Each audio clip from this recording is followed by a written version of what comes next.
জীবনে চলার পথে আমাদের গন্তব্য যদি ঠিক না থাকে তাহলে আমরা খুব সহজেই ক্লান্ত হয়ে পড়ব। আমার কথা কি বুঝতে পারছেন? জীবনে চলার পথে আমাদের গন্তব্য যদি ঠিক না হয় আমরা খুব সহজেই ক্লান্ত হয়ে পড়ব। যাদের গন্তব্য দুনিয়া, যাদের গন্তব্য বাড়ি গাড়ি, স্ট্যাটাস, প্রতিপত্তি, পলিটিক্যাল পাওয়ার, যাদের গন্তব্য হচ্ছে জাস্ট দুনিয়ার মোহ, তারা খুব সহজেই ক্লান্ত হয়ে পড়বে। কিন্তু আল্লাহর পথে যারা পথযাত্রী, যাদের গন্তব্য জান্নাত, তারা কখনো ক্লান্ত হয় না।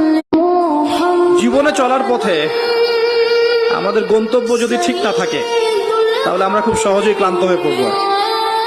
আমার কথা কি বুঝতে পারছেন?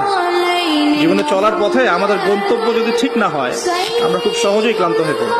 যাদের গন্তব্য দুনিয়া, যাদের গন্তব্য বাড়ি গাড়ি, স্ট্যাটাস, প্রতিপত্তি, পলিটিক্যাল পাওয়ার, যাদের গন্তব্য হচ্ছে জাস্ট দুনিয়ার মোহ, তারা খুব সহজেই ক্লান্ত হয়ে পড়বে।